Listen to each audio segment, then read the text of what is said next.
नमस्कार, मैं हूं आपके साथ अनुष्का और आप देख रहे हैं निष्कर्ष भारत। आइए रुख करते हैं आज की खास खबर की ओर। नाव है तो गांव है। सिवान का एक गांव जहां घर घर में है नाव, दहेज में भी होता है नाव का लेन देन।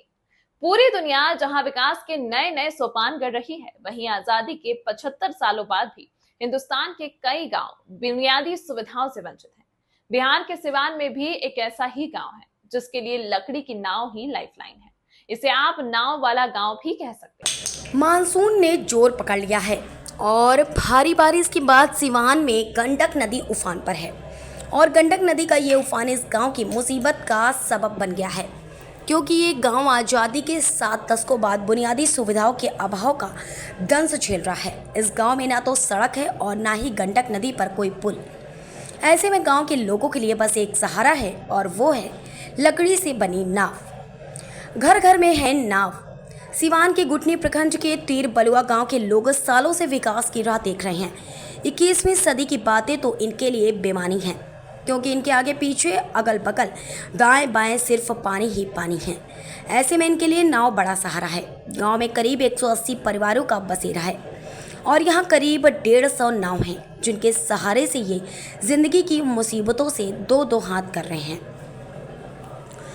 गांव में फूस के ही हैं अधिकतर घर। गांव में रहने वाले लोगों का मुख्य व्यवसाय है नाव बनाना और मछली पकड़ना है।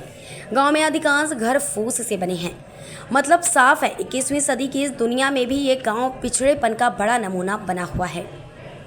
विकास की राह देखता तीर बलुआ गांव से सटा ही है दरौली विधानसभा क्षेत्र, जहां से पिछड़ों के नेता होने का दावा करने वाले सत्यदेव राम विधायक हैं।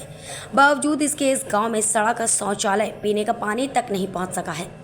स्थानीय लोगों के मुताबिक कई बार विधायक और सरकारी कर्मचारी आए, लेकिन आज तक विकास नहीं आया। बरसात में नाव पर ही कटते हैं दिन रात।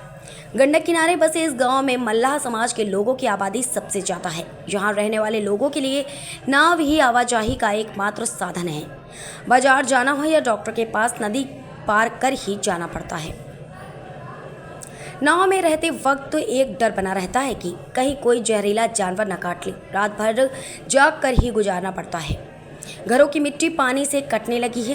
पूरे गांव में दहशत है। अगर बांध बना दिया जाए तो कम से कम बाढ़ की मुसीबत से छुटकारा मिल जाता स्थानीय निवासी लोगों को। नाव बनाने में करीब 15,000 का खर्च आता है। गांव के अधिकतर लोग नाव बनाने की कला में माहिर हैं। गंगा सागर सैनी के अनुसार एक नाव बनाने में करीब 15,000 रुपए की लागत आती है। जब लकड़ी पानी सोख लेता है तब नाव को फिर से बनाने का काम शुरू होता है। असली कारीगरी उसी वक्त होती है। नाव बनाकर एवं मछली पकड़कर हम लोग अपना गुजर बसर करते हैं। किसी के पास कोई नौकरी नहीं है। अब तो दिन भर मछली मारने पर भी उतनी मछलियां नहीं मिल पाती कि गुजारा हो सके। उसके लिए दूर दूर तक नाव के सारे मछली पकड़ने जाना पड़ता है। स्थानीय निवासी दहेज में होता है नाव का लेन देन। खासियत कहिए या मजबूरी, यहाँ दहेज में नाव का लेन देन भी होता है ताकि दूल्हा दुल्हन को आवाजाही में किसी प्रकार की दिक्कत न हो। कुल मिलाकर नाव के सहारे ही इस गांव के लोग अपनी जिंदगी सालों से ढोते आ रहे हैं। खबर हमारी, निष्कर्ष आपका। इसी तरह की खबरों के लिए बने रहिए निष्कर्ष भारत के साथ।